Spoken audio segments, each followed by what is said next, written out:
podcast starts. Hello everyone, welcome if this is your first time listening to the show, and welcome back if you're a returning listener. Thanks for sticking with us. This is a podcast that talks about horror in film, TV, other media, other items which we think of as adjacent to horror, and sometimes other things from our lives which we'd like to talk about just because that's who we are. Our discussions aim to be fun, intelligent, and hopefully useful if your interest in horror texts comes from a creative or academic perspective. But be warned, we do tend to swear occasionally, and if it's anything less offensive than the C word, it won't get bleeped. So, if you can still go into your place of work, we are probably not safe for it. In this episode, I'm going to be joined by two hosts, and we're going to be talking about a movie that all three of us enjoy and think you should go and see if you haven't seen it. 1980s big screen, big budget ghost story starring George C. Scott and Trish Van Devere, The Changeling.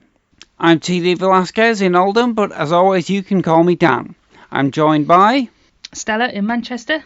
Hello Stella, and also by Ian in Cheshire still. Still trapped in Cheshire. I haven't left Cheshire for a very long time now. No. Oh dear. Yeah, same with me in Oldham. This is our first recording of 2021, so I want to say Happy New Year to you both. Hey. Or perhaps, as one of my colleagues said to me last week, well, New Year anyway. Yeah. So. Yeah. No, it's Yeah, that's about the size of it. It's not. It's still 2020 until something nice happens. Yes, essentially. Yeah. Well, I think maybe New Year starts on January the 20th. Right, kids? let's hope so. Let's hope so. Yeah. Hey, actually, I suppose I just have had a nice bit of news in the last half hour. I mentioned that I'm from Oldham. I don't normally say that. Stella, you're from Oldham, although you don't live in Oldham anymore. And This is Oldham true. has just got some cool points with me because I've just seen the news report saying that we've given the COVID vaccine to homeless people when nobody else has yet. Oh, wow. Good stuff. The medical chap from Oldham Council who was in charge of that said we wanted to set an example to all the other boroughs. Cool. Yeah, that's decent. That's Isn't it good. very decent? Well done, Oldham. Yeah. I look forward to hearing Katie Hopkins speaking about that somewhere. Yes, I'm sure people will have things to say. Yeah, undoubtedly. Because it's nominally a new year, I'm interested in, have either of you had New Year's resolutions and have you stuck to them? Nope. Yes and yes. All right, okay, so Ian, I think you have to go first. What are your resolutions? Not very original, but just to not have any alcohol. All right. Which Whatever. No, well, I spent a long time not drinking, quite often, and then lockdown made me and my wife get very sloppy. Yeah, same. It was easy, wasn't it, at the Drinking start? during lockdown, and then it was like I've put on 2 stone. I appear to be drinking enough beer. Yeah, I think at the start, the first lockdown 1, the weather was kind of all right. So we definitely lent into having beers of a weekday just because the sun was out and we were at home and we got a garden to sit in. And then after a few weeks of that, it was like, yeah, I should probably stop this now. Yeah, We're trying to stay healthy, but yeah. Lockdown merged into, well, it's Christmas soon, and then it just, and then, so it wasn't like we were drinking lots, we were just drinking often. Yeah, that's what we were I think doing. half the country was. Every time I went in the supermarket, I wasn't alone in, well, I'm doing a big shop, I'd better get in alcohol. and everyone would cane the alcohol they'd bought, just like you do at Christmas, but in March, April, May. And May, then June. the one thing you'd go back in the supermarket for was to top up on alcohol, because you had enough food in. Yeah. So you bought 2 weeks worth of food, so you didn't have to go out. But I'm just going to go around to the corner shop because I've drank all the wine and I need to get some more.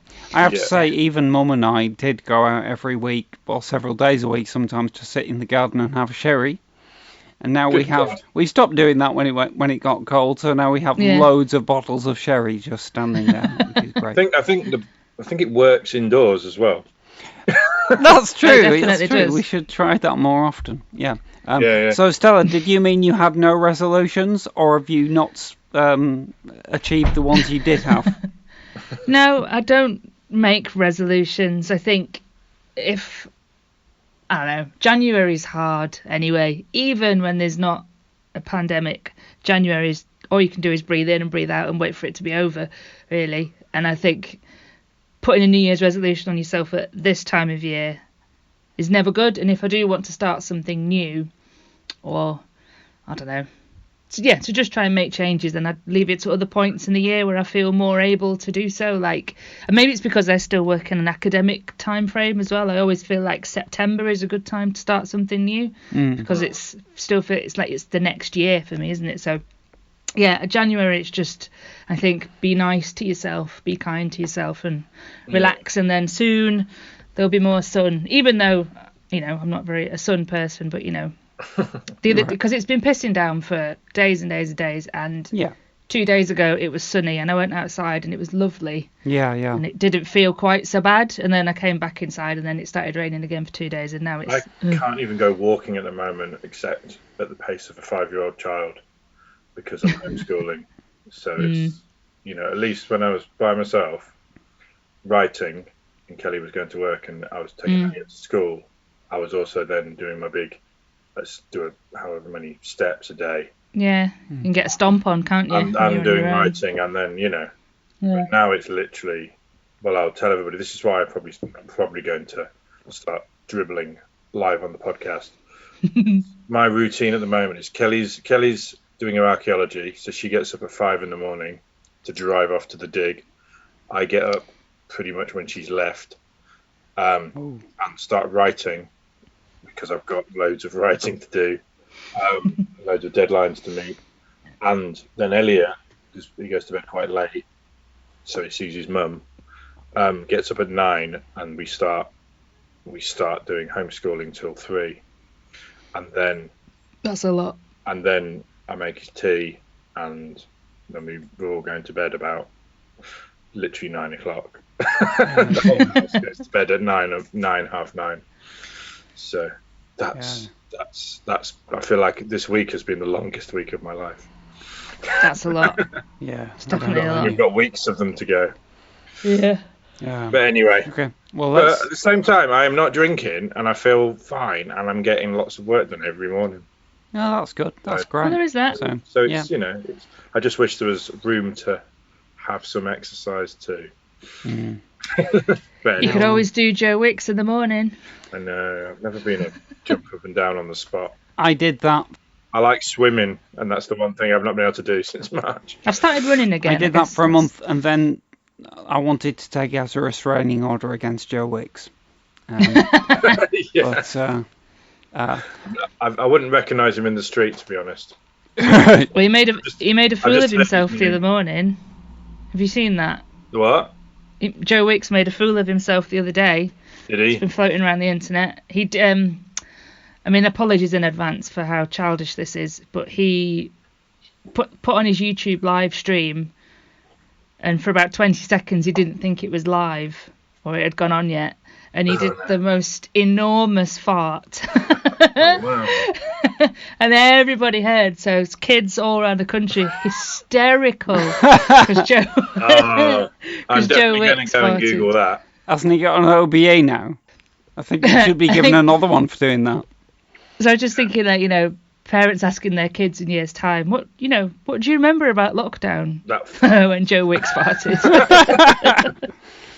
That's wonderful. Season 10 and Joe Wicks farting. If you look at it on Twitter, basically his Twitter was alight within seconds. Like, oh my God.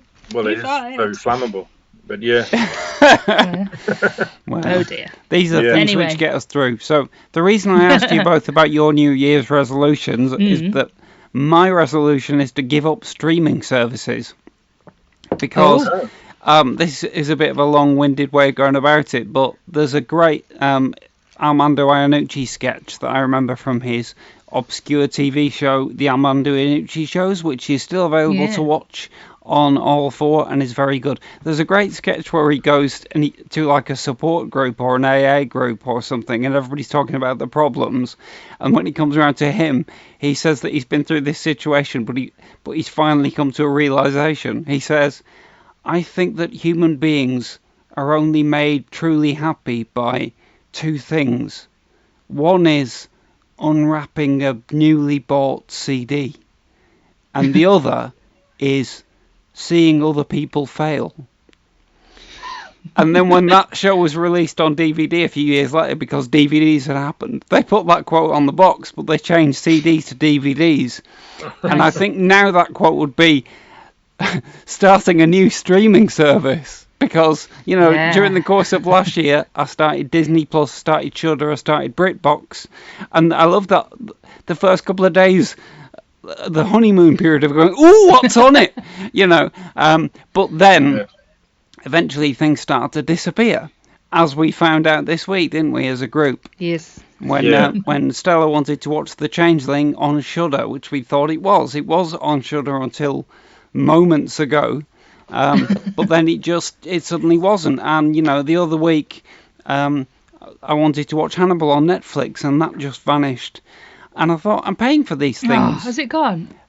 It has vanished from Netflix, but it's reappeared on Amazon Prime. So so I decided, look, there's All 4, there's My 5, there's BBC, there's all these relatively free or free-ish streaming services. I'm just going to stick to those and get rid of all the others. Having said that, I have failed in my New Year's resolution because I haven't cancelled any of them yet. But I aim to do so before the end of the month. I just find them a bit too useful at the moment.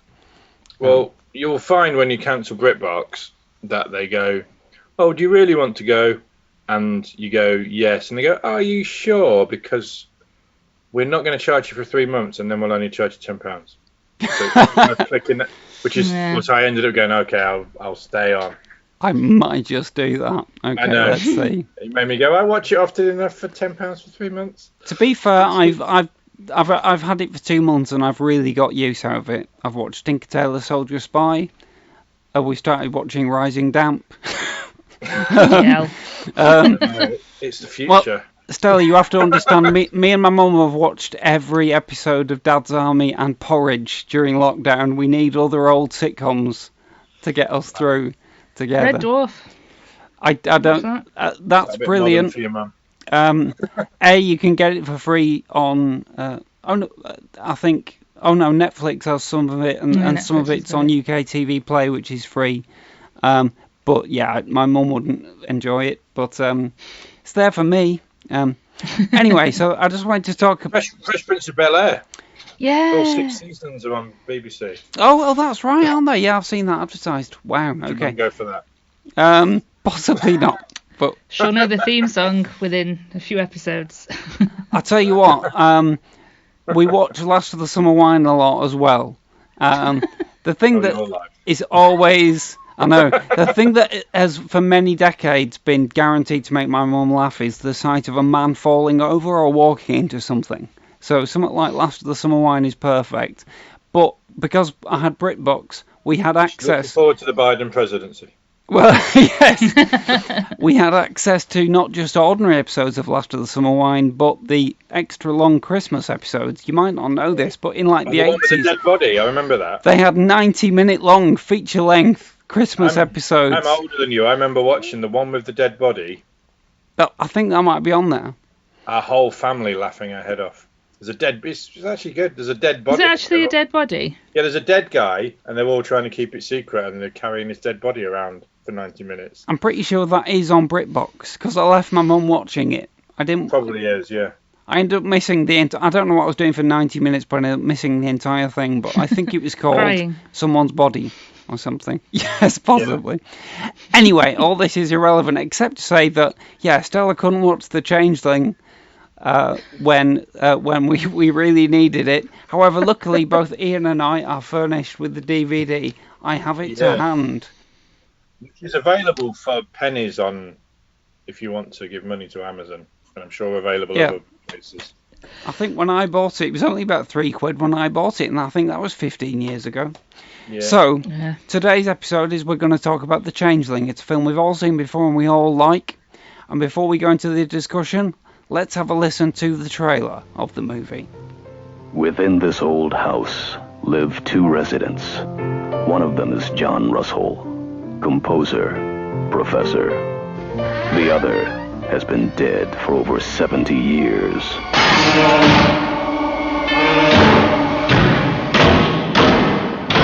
Claire, I'd like to talk to you about the house.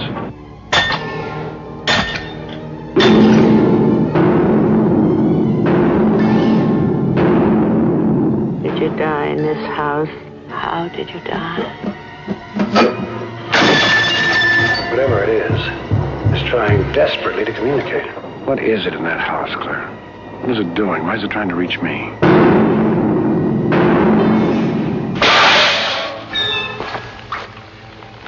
It's a hand.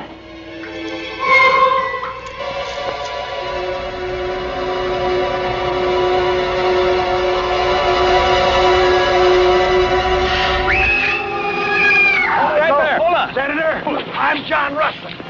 I'm living in your house. Senator, look, I want to show him that. You've got something of the senator's. He wants it back.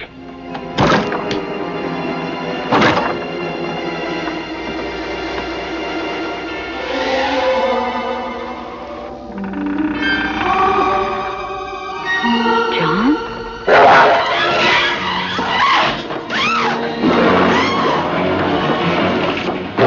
What is it you want? What do you want from me? Many films will frighten you, but only a few can really terrify you. The Changeling, an experience beyond total fear. So, here we go, The Changeling. We're going to talk about it in spoiler-free way for the first few minutes, but then we're going to go into a full spoilery analysis, and I'll let the listeners know. The Changeling was made released in 1980, directed by the Hungarian, UK-based director Peter Medak, and starring George C. Scott and Trish Van Devere. Ian, you suggested that we cover this film in the podcast, so I'd like you to talk about it first. On the spot. Tell us about why you love The Changeling. Well, I love it, but it's weird because I've just mentioned Amazon before the trailer, but actually it was one of those, Amazon's not all evil. It was one of those, if you like this, you'll like that, a few years ago. All right. And I'd kind of only vaguely heard of it, and so I clicked on it and went, why not? It's $2.99, I think it was. And it arrived, and I was like, "Oh, yeah, this is a really good film." And it was, it's genuinely scary. I think. Again, there are probably some people may disagree, and I can see why they might disagree. For things we can talk about in the spoilery bits.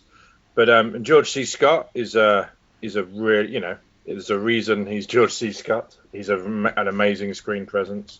I love the plot of it. One of the main reasons I like it is because I'm fascinated by ghost stories and the fact that it's a genre that's hard to tell because, like, how do you do another ghost story? Like, ever since God knows when, but if we go back to, say, the Victorian era and onwards, how do you do a ghost story that's scary and play with the cliches and the innocence kind of ruined it for everybody in a way because they made the best ghost story ever in 1960 and they also imprinted the cliches on people's heads as well. So ghost stories are fascinating when they're successful for me. And what I like about The Changeling is it's actually a mystery.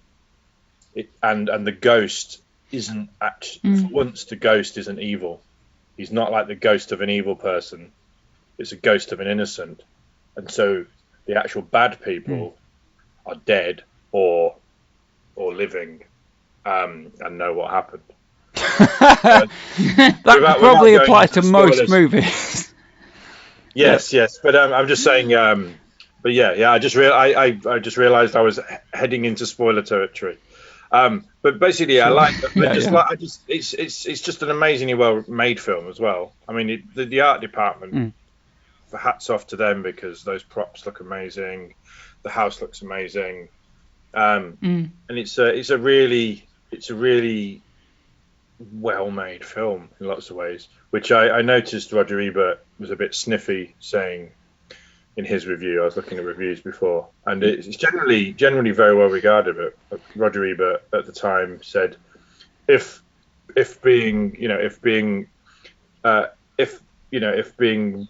film being very well made and well acted was all you needed to make a ghost story, that would be fine. But this isn't scary; it's just very well made. And I would disagree that it also works as a scary movie. And I think most people do as well. I mean, generally, it's not as well known as lots of other films, but on Rotten Tomatoes, for instance, it's pretty fresh. So everyone who has seen it generally really likes it. I think it's definitely better regarded now than it was at the time. I think I started to hear about it around the time that The Others came out. The director of that, Alejandro Amenabar, talks about The Changeling as one of his scariest movies. By the way, I should point out that this film is not to be confused with the Clint Eastwood, Angelina Jolie movie Changeling. It's not to be confused with the 16th century Jacobean tragedy, The Changeling by Middleton and Rowley, which some of my friends studied at A-level. And it's not to be confused with the Changelings from Star Trek Deep Space Nine, which are aliens. It is The Changeling, but to explain the title would maybe be a spoiler.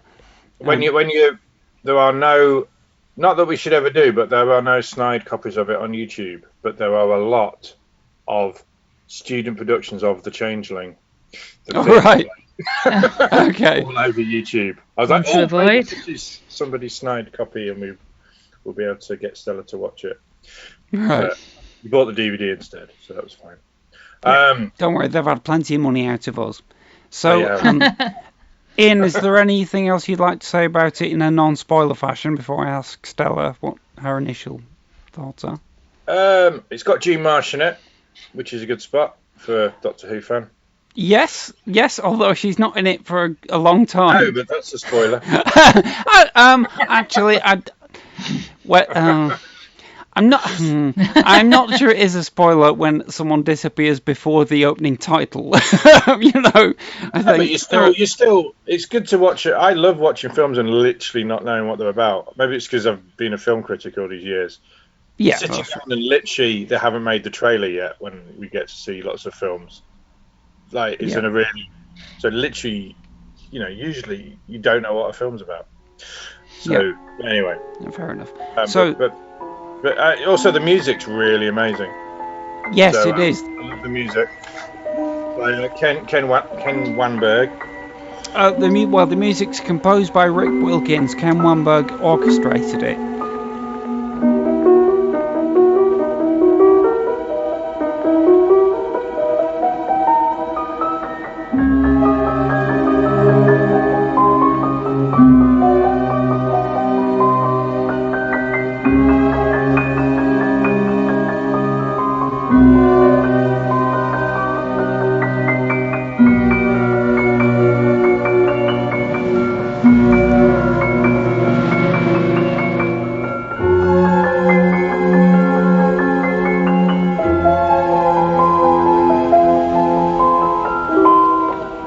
And there's also a spooky music box in the movie that plays a lullaby, and the lullaby is written by Howard Blake. Do you know his work?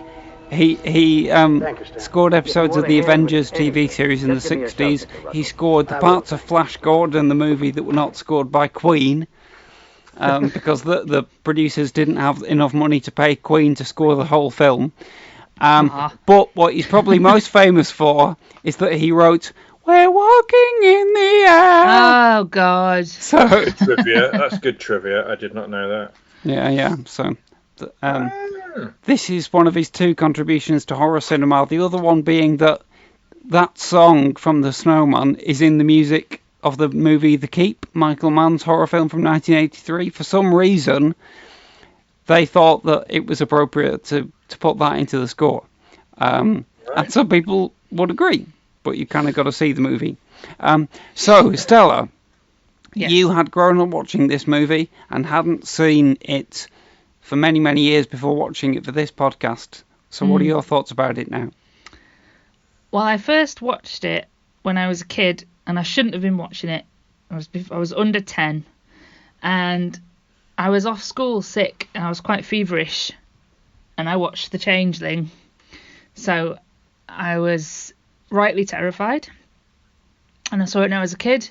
I did think about various iconic moments in the film a lot when I was a kid, and then I'd not seen it since this week. So I reckon it's probably 20 odd years, no more. Wow. I don't know, a number of years, maybe 30 years since I've seen it, and I'd always put it on my list of sort of top 10 horror films, even though I'd not seen it for so long, just because I remembered how much it bothered me when I was a kid. So having to see it again this week was an interesting exercise in, is it scary or was I just running a temperature at the time when I watched it? And I reckon I'd say no, it's genuinely unsettling in a sort of mid-1970s to 1980s kind of way. Reminded me of the feel of a lot of other films that I also probably watched when I was younger. It felt like at times like I was watching The Omen, or Yeah. It's got those similar sorts of vibes going on with it. But yeah, if you want a creepy house and a spooky kid, then this is your film. Although my one problem with it is, by the end, and this isn't a spoiler, by the end I was really, really sick of the way Claire said, John? Do you know, John? Claire is the character played by Trish Van Devere, who was George C. Scott's wife at the time. And apparently there is a moment in the film, I didn't notice it when I rewatched it, but she calls him George. But they left it in because the take was otherwise very good. It's one of the moments towards the end of the film when she's really I think I did hear that, yeah. Yeah. Yeah, but the way she said his name by the end was making me grind my teeth. That's the only issue I have with it. She's got quite a thankless part, really. She has, really, yeah. She screams like a Doctor Who girl from early Doctor Who. Yeah. John. And freaks out a lot. Yes. Although I think that sometimes, quite often, the effectiveness of a scary story is measured by how scared the people in it are, and she's quite believably scared. And I think Jamie Lee Curtis proved that you've got to be good at being scared of stuff to be good in horror movies. That's where her career came from, and I think Trish Van Devere does a good job here. She's a cracking actress, but just she probably made more of it than it is on paper, because she basically delivers information and screams in the script. Comes in a room, delivers information, screams, John, and then leaves. Yeah, and then So I just want to say a few things about it before we move into spoilers. Your opinion. Yes, thank you, Ian. So I discovered this movie 20 odd years ago. I came across a screening of it on Bravo, if you remember that satellite channel. God, yeah. And I think I only saw the beginning of it, and maybe they hadn't got a very good print.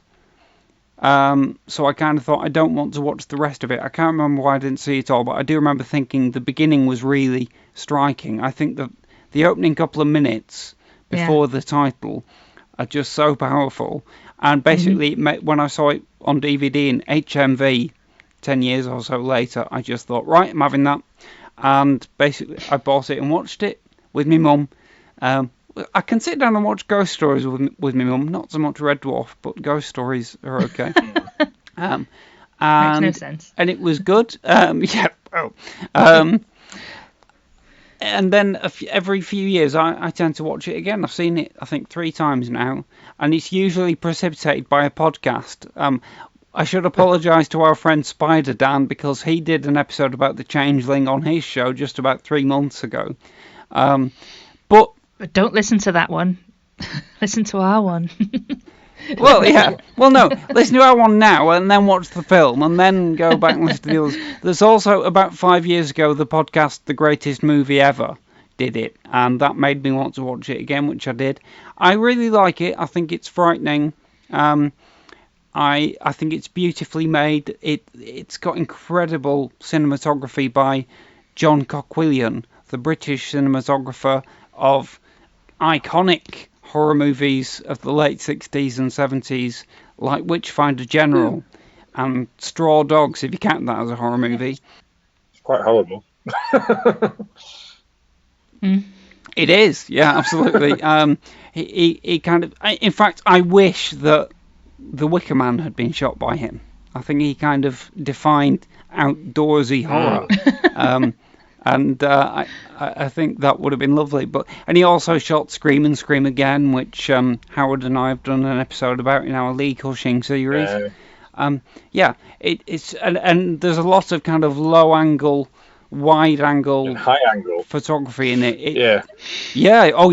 It's not, in a way, that the kind of camera approach is not unlike John Hoff's, which we talked about in The Legend of Hill House. Except just not as crazy as that movie, or not as frantic. Yeah. It's kind of more sober. Yeah, no. There was loads of interesting angles, and the high angles always jumped out at me, because you do get the idea that there's probably a sniper in the. The feeling of being watched is brilliantly evoked in so many. And you were saying about sort of the look of it, the architecture. Whatever contributed to the choice of all, not just the haunted house, but the amazing building that the senator's in, that weird looking one. And even the building that the historical society are in as well. And that's true. That was a hotel in Toronto or somewhere, I think, or Vancouver. Yeah, most of it was a Canadian movie, wasn't it? Canadian, yeah. Pretending to be American. It's supposed to be set in Seattle, but mostly filmed in, I think, Vancouver. Yeah. Looks that way. I think, but it mostly gets away with it. I think it's only towards the end of the film that quite a lot of bit part actors turn up who've got a noticeably Canadian accent. Or even kind of French Canadian. There's a police inspector character. All right, okay. Oh, there's this. Well, anyway, it's just a couple of the minor characters, but mostly, apparently, lots of American movies or lots of Canadian movies kind of attempt to pretend to be American, and American audiences get used to spotting that, and also you've got American movies that film in Canada just because it's cheaper. Yeah, definitely. There's loads. And it's a giveaway either way. I think it's a beautifully made film. The music is great. There's a lovely atmosphere. I think before we go into spoilers, we should just talk about the fact as well that it's really based on a true story. And I think, Ian, you're probably the best person to talk about that. So in the movie... I think we should probably go into the spoilers bit, because the true story is so close to the plot of the film. That it would be. Now I've said that especially. Okay, well, but basically, it's alarming how, and very interesting how close to the plot the actual haunting that it's based on is. Well, let me do a quick sum up of the film story, and then we'll go into spoilers and we'll have the real story. So in the movie, George C. Scott plays John Russell. He's a composer. And he basically rents this huge mansion because he wants a decent place to compose and teach music in. and rehearse and that kind of thing. And he starts to hear strange sounds, and he starts to look into the past of the building, and that's where the detective story element comes in. There's clearly something in the house, and he wants to identify what the presence is. Anything more than that would be a spoiler, so if you haven't seen the movie, go away now and watch it. However, once you have seen the movie, welcome back, and now Ian will tell you the real story behind the movie. Gather round, everybody, gather round. So, is Russell Hunter, who obviously they take the name of the protagonist in this, is Russell, is his Christian name. So, but Russell Hunter is based on a story by, who's a writer, playwright, and composer, and I'm sure he did many, many things in his life, but The Changeling seems to be about the only thing pops up for these days. You can never quite tell what your legacy is going to be, but he basically was a composer who rented a massive house, and basically what happens in the film happened to him. And it's interesting to see the bits that didn't happen in real life are a kind of, how do you make a real ghost story into a story that will support a movie? But the basic thing is, he started hearing the banging of the pipes and all the sort of stuff that happened. He ended up severing an artery because a glass door exploded in front of him, and it severed an artery in his thing. This is what he says, and then he went into he sort of looked into it and found out. He said it was and then they had a séance, much like in the film, and the deceased child said he was buried somewhere, and they looked into him, and they realized, and when they looked into it, they found that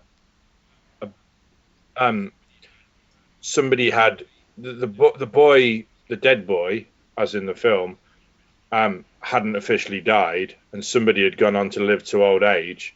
And what they found, based on this, they found a boy buried, and they found a medallion around his neck that it was actually the boy who a changeling had been brought in from an orphanage. So that's spooky going on. That's sort of most of the plot of The Changeling apparently happened. But in reality, he freaked out and didn't want to live there, because he said even after they'd found the body, the spirit wasn't at rest. And that's when the glass door exploded and nearly killed him. And then and sort of slit his wrist.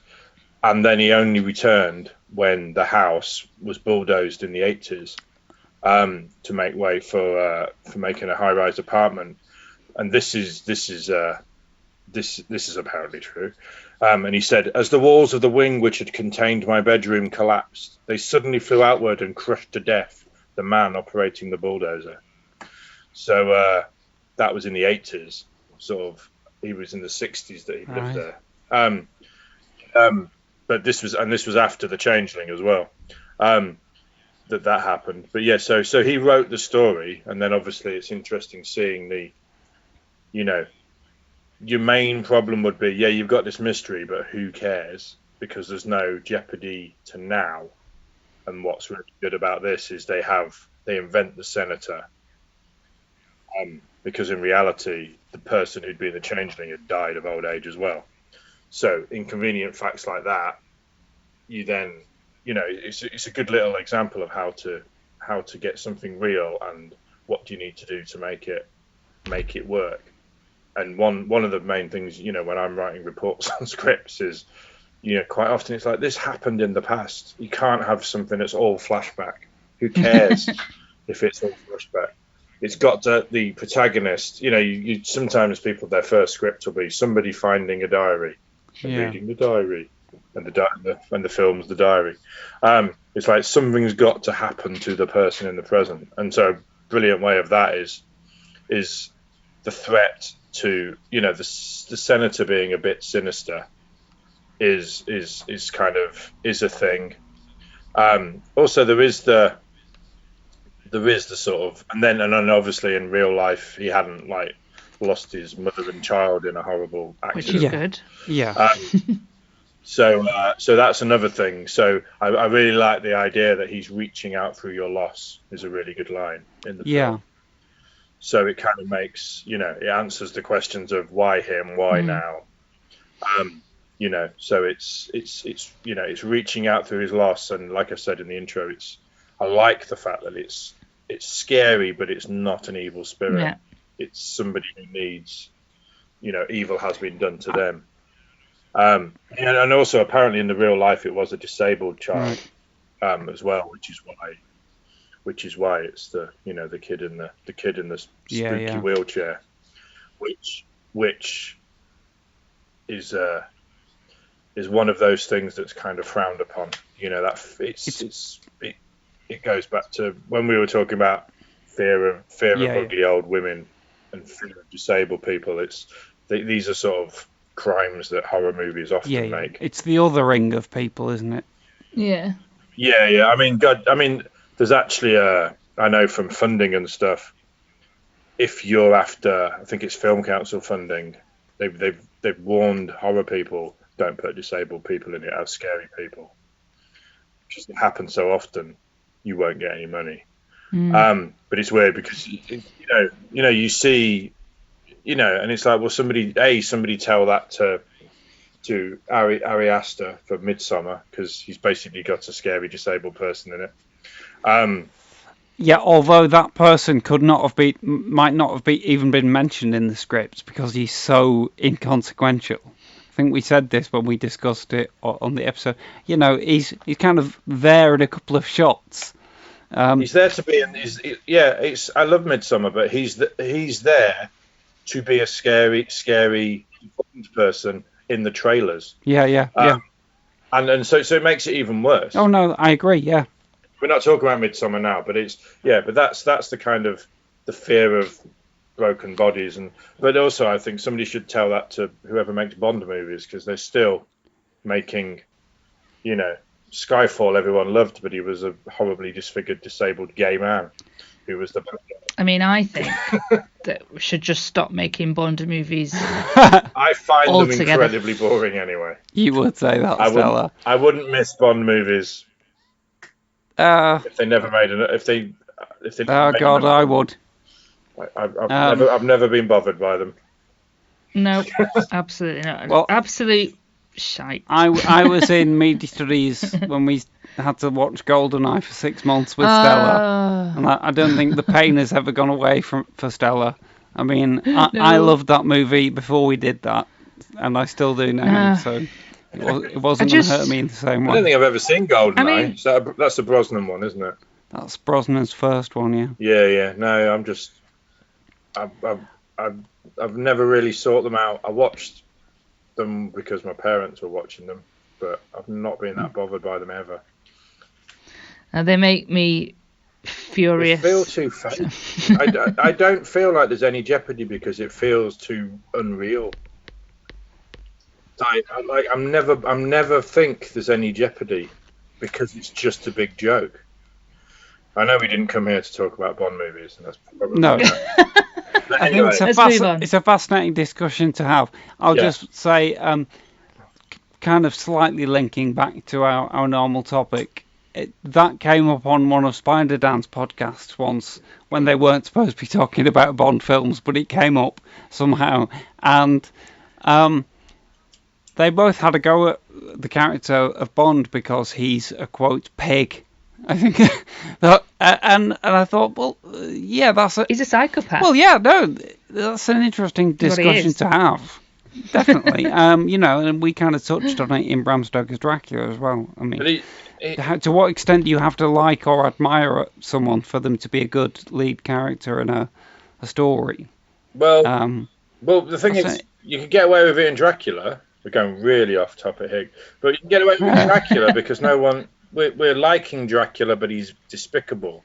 But that's not the tone they're going for with Bond, is it? We're not watching a psycho. We're not watching someone who's supposed to be a psycho. We're watching somebody that the people who made it don't realise is a psycho. He's supposed to be a hero. I disagree. I think he's an anti-hero, and I think that basically, I think I would sum up the situation of he's a bastard, but he's our bastard. Unless you have the position. That's even worse. I would be fine with that. I would be fine with that if that's actually what they were doing. They're not. He's not. He's a bastard and he's our bastard. It's like, hey, he's cool. That's what it is. I think there are some other films where that's not the case. I think. Anyway, we're going well off topic. I'd love to have this discussion another time. Creepy wheelchair. But, basically. But getting back to the Changeling on that topic, though, I think that in the movie, he's got a wheelchair, but he's not defined by that, and that's not what made him monstrous. You know, they do use the wheelchair in a scary sequence, but he's not an angry ghost because he was disabled or sickly in life. He's an angry ghost because he was murdered by his own father. Yeah. Dun dun dun. And that sequence where you see the flashback of him being drowned in the bathtub and you realise where the sound of the thumping comes from that you've been hearing in the house up to that point is brilliant. Oh no, I'm certainly not being very down on it, but there is definitely it's also because it is effective seeing that wheelchair on a psychological level probably is all sorts of wrong on just about everybody's psychology is probably a bit wrong. Why is that scary? Why does that wheelchair look scary? Cobwebs. Just looking. It's not just the fact that it's a wheelchair, though, is it? It's a child's wheelchair. That makes it a bit weirder as well. But it's very iconic. But yeah, there's probably some very unattractive reasons for most people's psychology. I'm talking about myself here. Why it's spooky, why it disturbs. The same reason the crone works is probably some very dodgy psychology on the part of a lot of people. Oh God, horrible old deformed people. Ugh, yeah, terrifying. but we have to be better than that, don't we?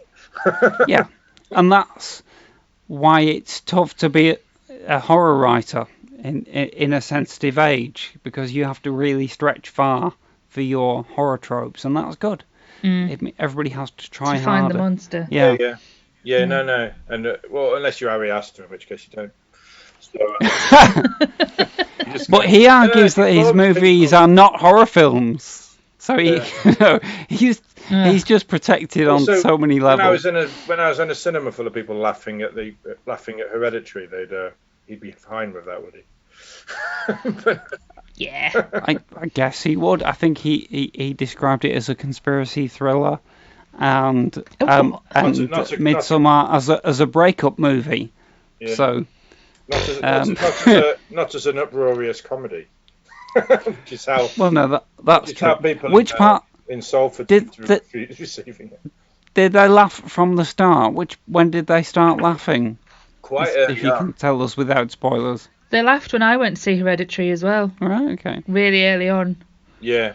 I mean... And me and my mate had gone to see it because we were like, ooh, it's supposed to be dead scary. And within the first couple of minutes, as soon as a couple of people started laughing, then every time anything happened, the laughter just sort of took over more and more people in the room. Right, okay. Yeah. So yeah, it didn't ruin it. I still enjoyed it because it was, a rare visit to the cinema for me. But yeah, the laughter seemed to sort of catch. Yeah.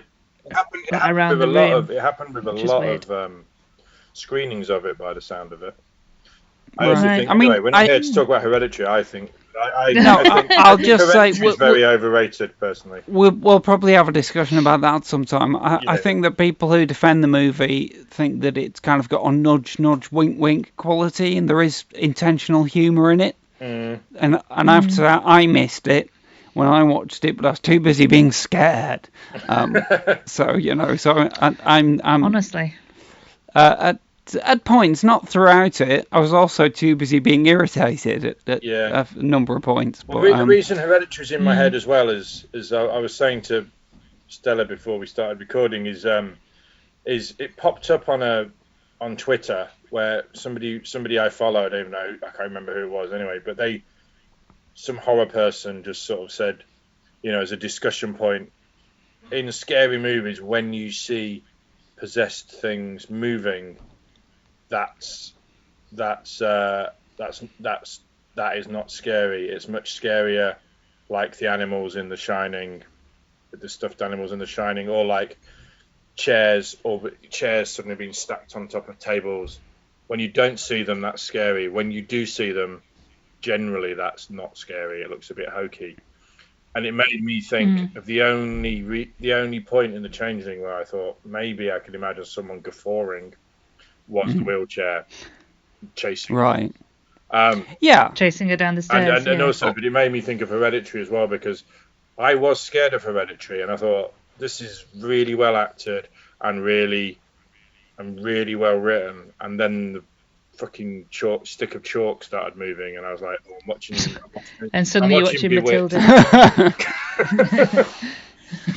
And then it all and Hereditary for me just unravelled from that midpoint. But yeah, with the Changeling, the bit with the chasing wheelchair, I did notice that they don't show it going down the stairs. She goes down about 3 flights of stairs. They do, but only when it's right at the bottom, because that's when it just kind of clatters down after and breaks. Yeah. But presumably until that point, it has been carefully negotiating every single step. Yeah. Just go all the way down. It's elevated. Oh dear. So, but that because to me, it was the only bit. It was as a discussion point. Did it take you guys out of the movie? Because it was the only bit that made me go, oh, "That's a bit." It was bordering on cheesy. I think I noticed now as a 39-year-old that was pretty cheesy, but as a kid, no. Yeah. As a kid, I was definitely all in. Yeah. Being chased by a spooky wheelchair. Being chased by a wheelchair covered in cobwebs, definitely enough to scare me. Yeah. When I was 8, 9, 7, I don't know, around there. Well, there's lots of aspects of the way people just kept dying. Like the guy, because we can say that now, can't we? The guy in the car. Yeah. So that, and then when John falls through the banister. I love that bit. That was a great stunt. That's a great bit, but I was just like, I feel like I'm watching The Omen again. Yeah. It reminded me of The Omen when people get picked off. That's exactly what I thought. Yeah. When the cop turns up just to get killed. That was. But I love that in films. Yeah. I think that's why I really like the slasher film as well, because I enjoy the people being picked off sort of structure of films, and with the Changeling, because it takes a while for that to start happening. Yeah. When it does, it's very rewarding when it does, because we've had a lot of him standing around in his house being a bit puzzled by the banging and it's also a nice bit of misdirection, because the cop comes in and says, "Right, I'm gonna investigate you," or whatever, and it feels like there's going to be a big third act shift, and the movie's going to become like a courtroom drama or something. But then suddenly it just cuts very shockingly to the guy being dead. Yeah. Sorry, mate. Yeah. And also that we don't see the car do the magic thing. Like I was saying, we see, it's the chairs being stacked on top of the table. For some reason, the car is on its roof, but we don't see it. So it's much more effective than clattering wheelchair. But I think in general the movie, one reason it works and lasts well is because it's got that naturalistic style which a lot of movies of this time have. From like The Exorcist, and before it, Rosemary's Baby, and so many other films. But The Omen, kind of in between. Has its crazy moments, but it's still, this is happening in the real world. They're quite sober, aren't they? Yeah, and sober. That's the right. and I guess that goes back to The Innocents as well. That's very much a stylized version of the real world. Not a lot happens that's not just atmosphere and a strange feeling. The Changeling actually has, if you wanted to tear this movie apart, it's full of cliches, but it gets away with them because it's got the ball bouncing down. It's got the ball coming back. It's got balls bouncing downstairs. And how many times do we see that? I mean, we saw it again in The Haunting of Hill House on Netflix, didn't we? An American Horror Story as well. It's in there. But it's also, it works on this because not a lot of things are happening. And we are getting somebody who's quite secular to go, I think I need to have a seance. Well, at the seance, when the medium, when she's doing the thing, when she's writing on the page, that's really effective. or scribbling, and then she writes the odd word. She does that in Insidious. Oh yeah. And I was thinking, on watching it this week, I was thinking, this feels like rather Insidious feels, on reflection, a lot like The Changeling. There's certainly bits in it that are very sort of echoing The Changeling a lot, and certainly when she was doing the writing and she's getting faster and faster and more erratic, and the noise of the pen on the paper is the bit in the soundtrack that takes over that scene. And then she's writing a word, yes, and then the male assistant who's with her, again the same in Insidious, he's saying yes, no, when she's writing the whatever the boy who's stuck on the astral plane bollocks is going on in Insidious. I must say I've never seen Insidious, but I like it. It's all right. It's worth a watch. It's not a rewatcher, I don't think. But the medium or the seance scene is essentially, and they've got an old school tape recorder as well in Insidious. It's essentially the same. So have a look. I'd like to see some of the later Insidious movies, because the medium person becomes the lead, doesn't she? She does, yeah. I think that's quite an interesting idea. Yeah. So, Ian, you did mention The Innocents, and that links me to the director of this, Peter Medak. He definitely stated that The Innocents was something he wanted to evoke, as was the original The Haunting. And I just want to talk about him for a minute and some people with links to things.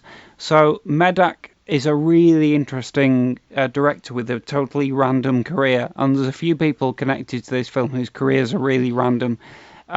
He's directed for TV and film in all kinds of genres. He did return to the horror genre and hit a horror low by directing Species 2 in 1998.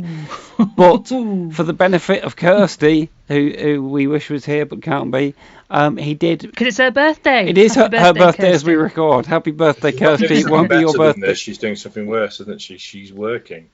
Oh, dear. Hopefully not now at 8:30. Hopefully she's...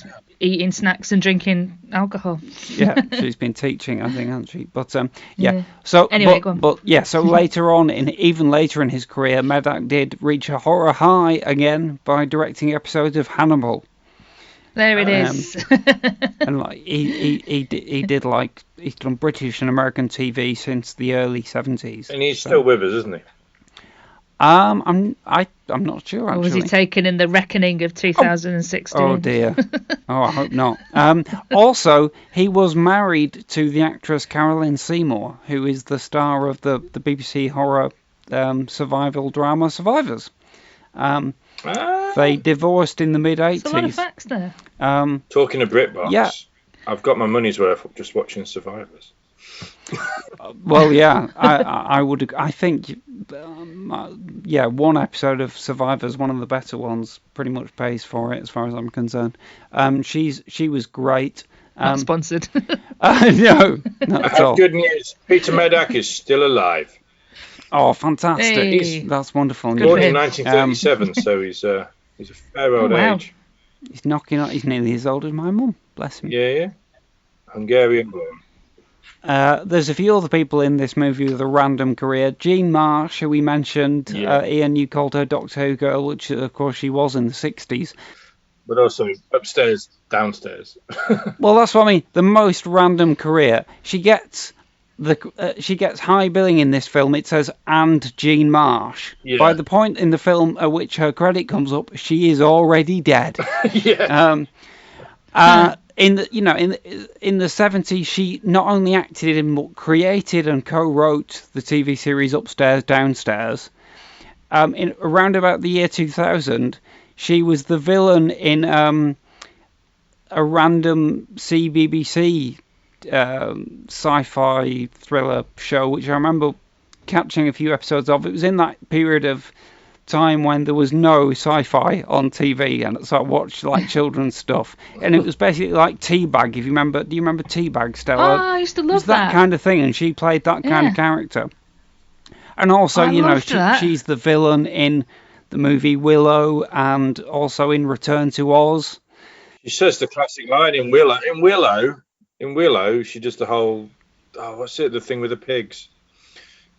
Oh, I haven't seen it. Oh God, what is it? You're all pigs. That's it. Sorry, I've just it's you're all pigs. I know because I had it as a clip on YouTube. I played on a quiz right at the beginning of lockdown.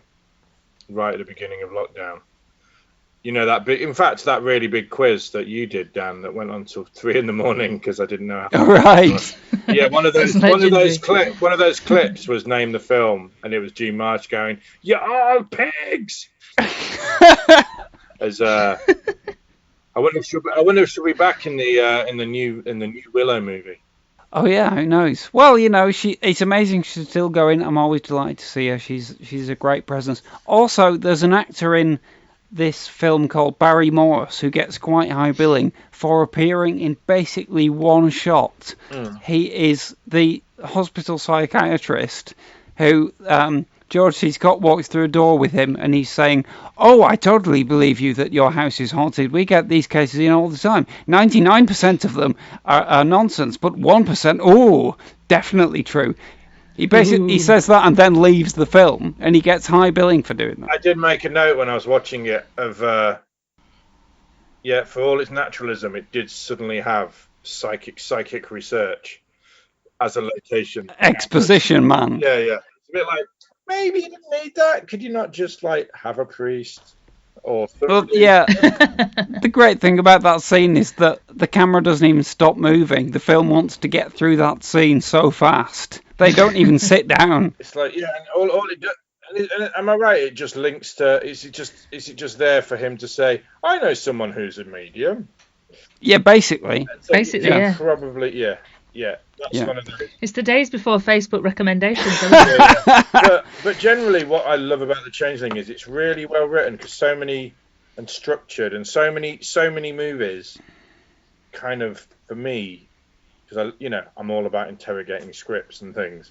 So many movies are good in lots of ways, but Hereditary, for instance, I would have completely butchered that film and made it good if I'd got it at script stage. No offense, Ari Aster, because it's a bloody mess full of unnecessary bollocks. And it, and that takes away from the horror of it and the scariness of it and the everything of it, because it just falls apart in its second half and back to second half Hereditary. But what I like about everything about The Changeling, just about, is really well put together, from cinematography to the structure of the, he's a musician not just for the hell of it, because it feeds into the movie. He starts composing, it feels natural, but actually he starts composing the music box score. There's a reason for everything. It's a really intricately put together thing, and it's weird because he is a playwright, the guy who Russell Hunter, who put the story together that the screenplay's based upon, and I think that shows, because I'm always so aware of when I can look at stuff and go, oh, but they could have just tried a bit harder with making things work. But you're right, the psychic research bit is them going, that didn't need to happen, did it? Yeah. you could have maybe just gone, cut, here's some medium. Looked him up on Craigslist. He could have just decided for himself. I need a medium. It is good to see Barry Morse, who I think maybe Peter Medak knew because he was in Space 1999, which Medak directed episodes of. And Barry Morse was also in the movie Asylum with Peter Cushing and Robert Powell, which is one of the movies which put me here, really. Really important movie in my sort of teenage years. Okay, so I'm going to choose this moment to throw a spanner in the works, or rather in the works of your enthusiasm, Ian, because I'm not quite as frightened by this movie as you, and I don't think I love it as much, although I do think it's great, and I wouldn't change much about it. But although it's got a couple of bone-chilling moments in it, such as, I mean, for me, the most chilling kind of spectral moment is when he sees the boy's face under the bathwater for the first time. You know, real running chills down your spine kind of stuff. And there's a couple of moments like that, and it has this incredibly powerful... well, to me, I think that the fact is, every time I've watched it, I've enjoyed it and liked it, but not found it very memorable. And by the time I've watched it again, I've forgotten almost everything. The only thing that I always remember is the opening, because I think it's so... Just the death of the wife and daughter, it's so powerfully done. You just described almost every Coen Brothers movie for me. It's like, especially The Big Lebowski. All right. I'm like, yeah, that's a really good film that I can't remember watching. You're not the first person to say that, actually. I couldn't tell. I've watched it so many times, and I feel like I must have fallen asleep halfway through, but I know I didn't. Because we can no longer be friends. But I mean, that could be a mark of quality if you still enjoy the movie every time you watch it. You know. No, but I think I get a bit bored of it, and then I go, oh, this is really this is really good. This is really good. Then they're on the cliff throwing the ashes off. And I don't know what. Right. I don't know how A led to K. Well, anyway, in the case of the Changeling, I was always wondering, why do I not find this memorable, and why am I not amazingly scared by it? Because I do think it's so well done in a lot of ways. I think I realised this time why I've not found it amazingly frightening, or as frightening as perhaps other people do, and also why I find it somewhat unmemorable. And it's kind of similar to the sentiment that Roger Ebert expresses in his review, where basically he says it's not scary enough because George C. Scott doesn't seem scared. Mm-hmm. And he kind of phrases it almost like it's a knock on Scott's acting, like, you know, he should be better at seeming scared because he doesn't seem afraid you're not afraid for him. He does handle it quite well, doesn't he? He does, but I realised this time, I don't think it's a knock on his performance. I think it's entirely appropriate that he reacts the way he does. The thing is, for that character, for John Russell, the worst thing that could possibly happen in his life has already happened to him before the title. Yeah. He's got nothing else to lose, and the movie doesn't, having taken away his wife and daughter at the start, the movie does not set up anything better for him to stay living for. Therefore, maybe you're right. It doesn't work. Maybe it works really well as a drama. But maybe that does take away from the scariness, because it does something brave, which is it's not an evil spirit. What do you lose from that? Well, he's not an evil spirit. He's not coming for you in the same way. He's going to kill the bad cop for you. So I guess what you're saying is right, but also I like the way psychologically he's guilt-ridden by not being able to help his family. Yeah. And that's why he wants to help the murdered kid. Help the boy, yeah. So as a thriller and a mystery, I guess it works better than a scary film. Yeah, and as a drama, I think you're completely right. I mean, also because of that, the movie avoids the cliche which you often get in this kind of horror film, where you just go, why does this person not just leave the house? Yeah. And the reason is because he's not scared enough to leave the house. Actually, he probably slightly welcomes it. There's actually a scene in the movie where he is in bed crying, And he stops crying because the thumping starts up in the house. Yeah. And it's like he welcomes the distraction because he's so in grief that it just gives him something else to focus on. And I think it works well on that level. I mean, I guess it's weird for me as well because I'm always saying, like, I like dark endings and I like ghost stories that are, like a laser beam and people are punished and everyone dies at the end. But this is the opposite in that it's a redemption. He's.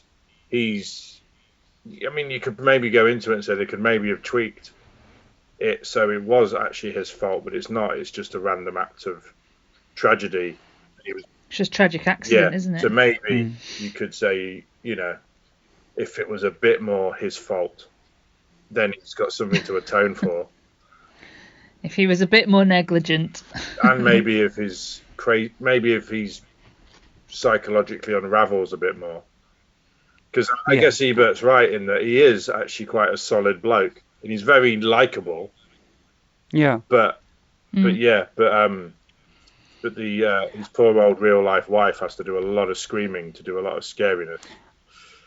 I mean, I wonder if the filmmakers and maybe in the original script there is an implicit thing going. I think you could read into it that John and Claire do get together in the movie. Basically, he's definitely flirting with them. But the movie does not develop that enough for you to go, oh, they could be happy, therefore they've got something to lose. It's more like they've survived this horrible experience together, therefore maybe they'll get together. But we don't know. Credits. Yeah. Maybe these are all reasons why this is a minor cult classic rather than a definite cult classic, because a bit like when we were talking about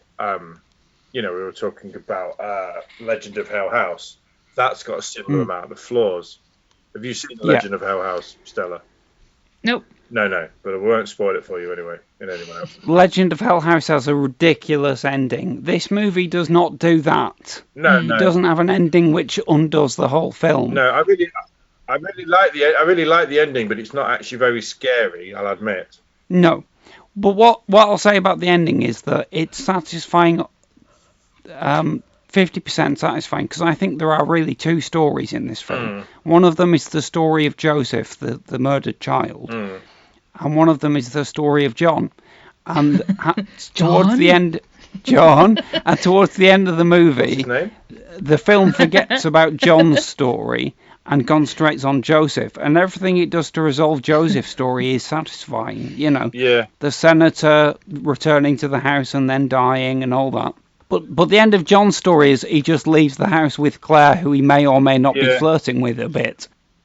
But I also think the senator's story is also a story. And I also think, did you not? Yeah. This is again the Omen. Did you not think he was a senator because of the Omen having a? There was a feel of. It's the linking of the supernatural with politics. And, but it also made me think. Actually, because when you're going into scripts before they've been made into films, so it's a bit late now because it was 1980 and they've made their decisions. But if you were to go at this and go, as a protagonist, is this the best person to be in this? Because actually, he has, like you said, hasn't got much to lose. The worst thing that could happen to him has happened to him, and it wasn't his fault. And then you go, ooh, what if? It's called The Changeling, and it's an old man's sudden realization that his life is a lie. If that was your protagonist, then that would be oh my god, and then he ends up having a heart attack and walking into a burning in his spirit form, walking into a burning house. Yeah, I love that shot of him going up the staircase. It's great. Yeah, I agree, Stella. But if it was from his point of view, and it was his sin. Then that would be an amazing film. Maybe there's a way of writing it without. Go on, Ian. Write the prequel, sequel, spin-off. Let's mention very quickly Melvin Douglas, who plays that character. He was a major film star in the 30s and the 40s. He was as old as the century, so he died a year later at the age of 80. Wow.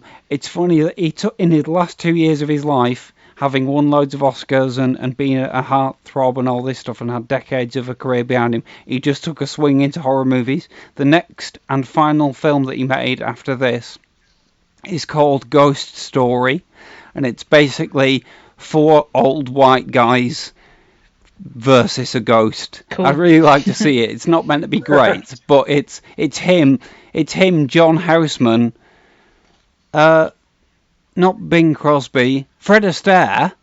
I can't remember who the fourth one is, and the ghost. Wow. Yeah, and the ghost in the movie is played by a very young Alice Krieger, who last year played the witch in Oz Perkins's Gretel and Hansel, and is known to Star Trek fans as the Borg Queen, and was in Chariots of Fire and all kinds of stuff. So I'd really like to see that, even though it's not meant to be great, but it does sound really interesting. Because he won an Oscar in 1980, his second, for being there, which came out in '79, but he won his second best supporting Oscar. So he won one in '64 for supporting Paul Newman in Hood, which is a great movie. But then he won one. I didn't realise he died so soon after. But so he won one in 1980. The Changeling came out. Then was he dead before Ghost Story came out, or he might have been? Either way, it's quite morbid, this podcast sometimes, isn't it? Because I've also got written down like George C. Scott in the lead. He's kind of someone I don't know that much about, because I've never seen Exorcist 3. I know he's in it, and Exorcist 3 we're going to do as a lost classic, and I'll be the idiot that has somehow managed to love The Exorcist and not watch any of the. I've not seen it either. So we're going to go and watch that at some point. But so George C. Scott's in that. Sure. But it's weird because he goes 1970 pattern when he plays, and as we were saying before recording, he turned down his Oscar. He warned them he would, and they still gave it to him anyway, and he refused it because not for any sort of political reasons, but he dubbed them philosophical reasons, because he just said acting isn't a competition, and every performance is its own thing, and you can't compare them. Which is kind of true, because he's not wrong, but I'd take the Oscar, quite frankly. I was about to accidentally do a name drop for you there, Stella. Ah. When I interviewed Clang. Yeah, get your Clang ready. It really makes me laugh, though. Oh, he's not done it now. I'm literally so tired because I've been getting up at 5 o'clock. I can't remember his name. He's really famous. That's cheating. Hang on, let me just pick that back up. You don't deserve it. I'm having a senior moment. He's so famous that, like you just go, how can you forget his name? And he died in 2016. He was one of those, and he was in. And part of The Reckoning. And Alan Rickman. There we go. Right, Clang. That's what I mean. Yeah. That's how big a name he is, and I couldn't remember it. I'm so tired. It's a big one to pick up. He was Clang. My Alan Rickman story is actually quite good. It was at Edinburgh. It was at Edinburgh Festival for. It was for Snowcake with Sigourney Weaver, who I also met. Clang. Yeah. Clang. But we went to the party, and it was a very boozy affair anyway. Steve Coogan, Clang, was producer, so he was there, and we all got very drunk in this party at Edinburgh Film Festival, and then the next morning, I mean, it felt like morning, it was probably midday. I turned up at the hotel to interview Alan Rickman, and the PR came up to me. I was so drunk and so hungover, rather, that I had a beer just to go. I'm about to talk to Alan Rickman. I've got diarrhea and I'm so hungover. I just had to have a pint. And then the PR came up to me, who I knew quite well anyway. And he just said, "Oh Jesus, look at the state of you." He said, "Don't think it'll matter." After the party, the cast got Cooganed, which meant the party carried on somewhere else, and they were all absolutely. You can beat that. And Alan, and apparently he said Alan Rickman. I think Alan Rickman might die today. Is what he said. Unfortunate foreshadowing. I just interviewed Alan Rickman, and he just spoke very quietly and even more slowly, and more Alan Rickman like, and didn't move in his seat, like he looked, and he was quite grey. And we didn't talk about the fact we were both so hungover. Nice mutual understanding between you there. Mark Evans was Mark Evans of My Little Eye fame was the director, and weirdly I interviewed him afterwards. Yeah, we mentioned in the podcast last week. Yeah, Mark Evans I interviewed after Alan Rickman. I got through the Alan Rickman bit, and Mark Evans I interviewed after, and he thankfully came in going, Jesus, we got Coogan last night. I am fucked, and I'm having a drink. Do you want a drink? I was like, so we had more drinks to drink off our hangover. Wow. But yeah, the reason Alan Rickman popped in my head was because he was talking about Oscars are fairly meaningless because it's all about a certain type of part. It's not about necessarily how good an actor you are. Yeah. It's the part comes along that becomes the sort of thing that might win an Oscar. So an Oscar is a fairly narrow bullshit thing. Even to be nominated for an Oscar is a fairly narrow bullshit thing, because you can be an amazing actor, but you're not doing a big showy part. So why would you win an Oscar? Yeah. We'll have to wrap this up in a second. I'll just say I do love the fact that George C. Scott's got a fairly conventional big screen movie star career, but from 1980 to 1990 he swings into the supernatural, and he bookends that decade with these two movies that we've talked about, and in the middle of it he plays Scrooge in one of the best versions of Christmas Carol, which is not a horror movie, but it counts as far as I'm concerned. It's the right genre. It's got ghosts in it. Yeah, well, I was going to say that the reason I was about to sort of say this is quite morbid is because his whole I was kind of looking at him going, he died in 1999 and he was 71, so he's 2 years older than me in the Changeling, and he looks fucked to be. And I know I probably look a bit locked down, scraggly, but I don't look like George C. Scott in the Changeling. But he had lots and lots of heart attacks. But I was just looking at his how he died and everything, and just the sentence was, he died on September 22nd, 1999, age 71, of a ruptured abdominal aortic aneurysm. He was interred in the Westwood Village Memorial Park Cemetery in Westwood, California, in an unmarked grave located to the right of Walter Matthau. Which I just thought was brilliant. Random. Okay, so that's how we know where George C. Scott is. Yeah. Right. So I think the unmarked grave bit must have been part of his sort of unfussiness and general.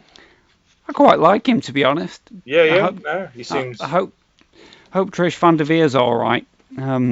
Okay, I think we better wrap this up, folks. It's been fascinating to talk to the two of you about the Changeling for an hour or so. I hope that we've introduced some people to it who hadn't already been introduced to it by Spider Dan's podcast, because I think we probably have a bit of a crossover audience. Hello, everybody. So let's get on to recommendations for this week. Stella, you've got a recommendation, I think. He doesn't forget who Alan Rickman's name is. I do have a recommendation. Sorry, Dan, it's on Netflix. It's called Spree, and it's directed by Eugene Kotliarenko. I don't know. And it stars Joe Keery, who was in Stranger Things. Essentially, it's a bit found footagey, but kind of not. He utilises social media platforms, and essentially he live streams his murder spree, hence it being called Spree. I was going to say. I would suggest. It's not a shopping spree. It's not Supermarket Sweep with Dale Winton. I would suggest that you watch it on a laptop because he's live streaming it as it were, through Facebook, and you can see the little messages at the bottom. So it's worth watching it on your laptop rather than trying to watch it on your telly, because you'll miss loads of the sort of stuff around the sides of the screen. But yeah, it was really, really good. And Joe Keeney, am I saying that right? His performance is really, really good in it, and he does lots of it to camera because he's doing it to his audience. But it's great. It's really good fun. Which one is he from Stranger Things? He's I'll have to have a look. Best known for playing Steve Harrington in Stranger Things. Oh, yeah. Right, cool. But yeah, his performance is excellent, and the film's it's a good laugh. It's a bit it's flirting with being a bit snuffy at times, I think. But yeah, it's good. He's the horrible boyfriend who becomes cool, isn't he? I think, Steve. I've only seen one. Yes. Right. Yeah, he's the boyfriend. He had good presence. Okay, maybe I'll check that out before I cancel my Netflix. Yeah, your last one. Yeah. Your last gasp. It's weird. It's weird because it feeds into my recommendation, which has reminded me of, it's a podcast on BBC Sounds called Bad People. I don't know if you know it. No. It's brilliant. It's true crime, and it's Sophie Hagen. I love her. Yeah. Oh God, she's amazing. Sophie Hagen, and she's sort of there to represent us because she doesn't know these. The stories are sort of told to her by her friend, who's a criminal psychologist from Canada, whose name eludes me. And they're both brilliant, and they both talk about other stuff, and they're both mates. And because it's Sophie Hagen's stand-up comic, you kind of think, well, this isn't very appropriate to be, and it's not played for laughs. It's played for human emotion. So it's very real and very effective. And I just binged the whole lot when I discovered it a couple of weeks ago. And the reason it fits in is there's somebody who live streams a murder, so it's a bit cool. Well, there we go. So it's a bit that kind of maybe puts the Netflix movie in a different light. Professional link. In that they're being a bit exploitative. Right. So I'm gonna watch 3 because it sounds awesome. What's the name of that podcast? Sorry, Ian. It's called Bad People on BBC Sounds. On BBC Sounds. I'm gonna get some of that. Thanks. Each one's about 40 minutes. 30 minutes, 40 minutes, and some of them are really dark. I mean, it's got the Bulger Killers in one of them, but it's also very internationalist because it talks about it, murders you've never heard of. Every single one of them, you go, God, this would be a good film, because it's got really weird stuff happening in like weird states and stuff that the police missed because of racial reasons quite often. There's a really amazing one in Canada where this prolific serial killer just killed so many refugees who were gay, and so that alone, because they weren't officially gay because a lot of them were from homophobic societies, and so them going to the gay village was secret. And then because it was gay people and brown gay people being killed, the police didn't give a shit. So all these things, but just that episode alone is like, that would be an amazing film. So we've come right up to the edge as always. I'll very quickly say my recommendation. It's Hannibal. On this podcast, the listener doesn't need to get any other explanation except that if you watch it, it's on Amazon Prime. You've got 2 episodes directed by Peter Medak. So there's the link. Okay. There you go. Right. Oh, cool. Thank you so much, Stella. Thank you so much, Ian. We'll be back next week with What I Know Not. Thanks, Dan. All right. Thanks for listening, everybody. Bye-bye. John. You have been listening to And Now the Podcast Starts. Produced and released by Ambidextrous Solutions Limited. Presented by T.D. Velasquez, Stella Gaynor, and Ian Winterton. Special thanks to Greg Hume for our original theme music and to Brian Gorman for our original artwork. All dialogue and music clips from films, TV shows, and trailers are used for the purposes of criticism in the spirit of fair dealing as defined in UK law and fair use as defined in US law. No copyright infringement is intended. Please visit our home on the web, www.andnowpodcast.com, for more content and contact details, or visit our Facebook pages, at AndNowPod or at LeeCushingPod. Follow us on Twitter at AndNowPodcast or at LeeCushingPodcast. If you'd like to donate to us, please visit patreon.com/AndNowPodcast. And now the podcast stops.